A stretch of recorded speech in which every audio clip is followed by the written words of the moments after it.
중학교 2학년 영문법 5개 마인드맵으로 끝내기. 항상 문법 공부 많이 어렵다고 생각하셨죠? 오늘 그 첫 번째 시간 O형식 마인드맵부터 그려볼게요. O형식 마인드맵. 영어 문법을 공부할 때 아마 제일 먼저 배우는 부분일 것이고 이 O형식을 잘 이해를 해야 영어 문장이 어떻게 생겼는지 이런 거에 대해서 뼈대를 갖출 수 있거든요.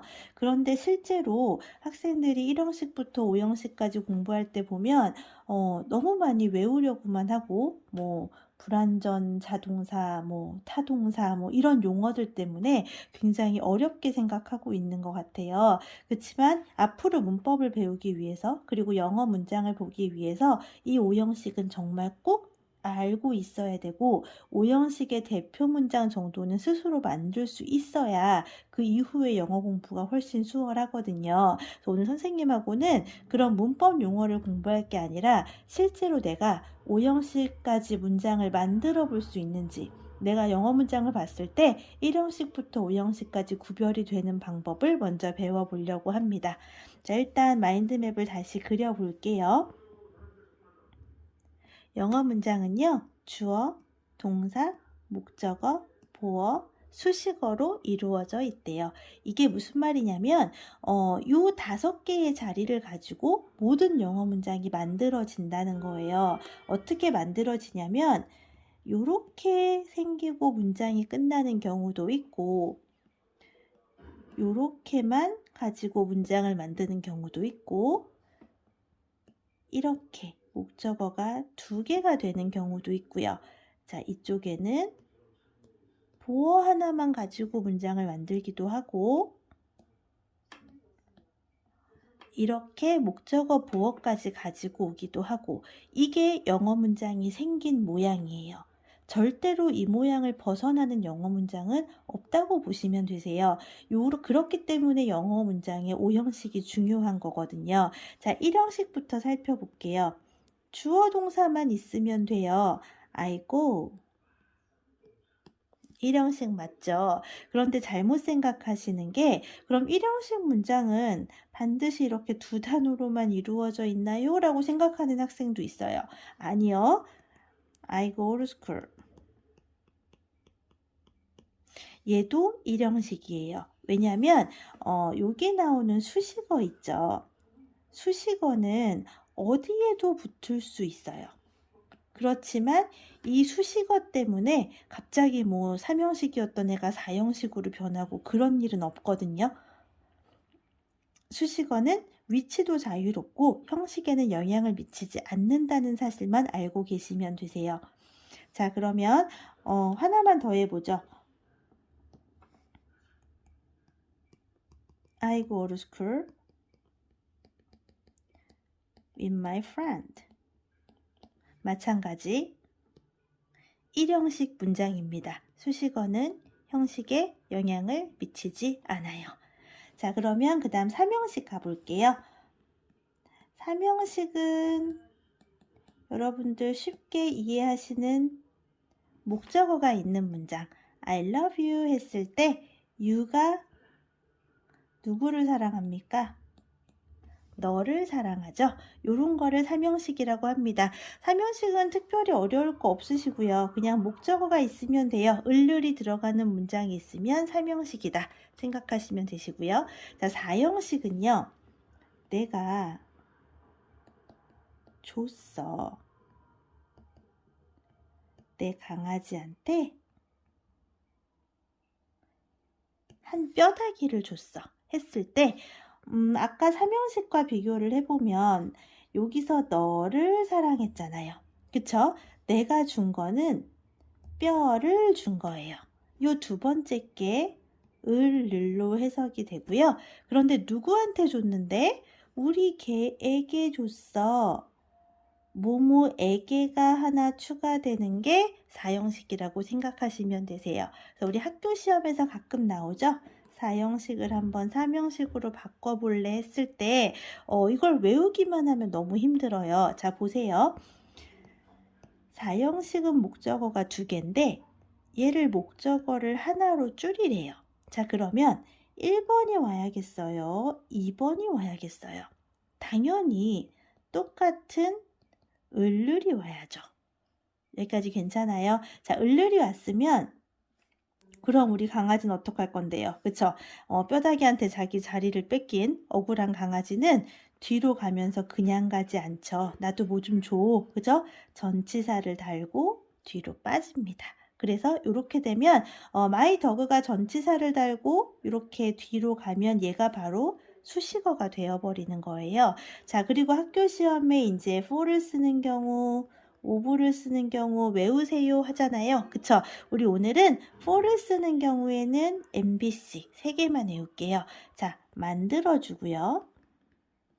사주고요. 요리해 줄 거래요. 자, 단어만 봐도 누군가를 위해서 해줘야 될 것 같지 않나요? 그쵸? 이런 경우에는 for를 쓰고 of는 ask 하나밖에 없어요. 요게 4형식에서 3형식으로 바꾸는 학교 시험에서 물어보는 문법입니다. 자, 그러면 이제 2형식하고 5형식이요. 우리 보어라는 애를 한번 공부해 볼 거예요.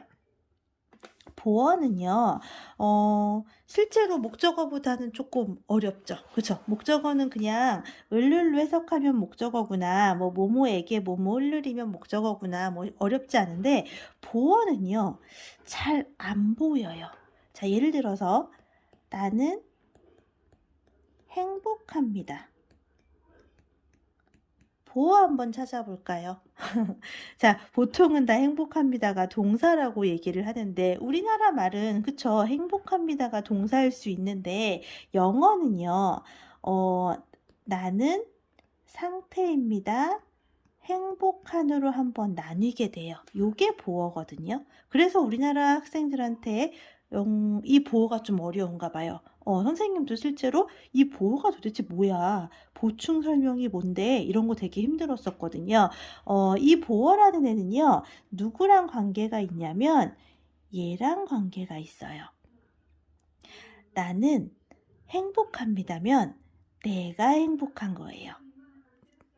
자, 볼게요. 보어 자리에 항상 명사 보어와 형용사 보어를 나누어서 정리해야 되는데요. 자, 우리 강아지가 자기 이름을 얘기해요. I am happy. 그리고 I am happy라고 얘기를 한다고 해볼게요. 자, 그러면 여기에 happy는요. 나 해피야. 우리 강아지 이름을 얘기한 거예요. I am happy는요.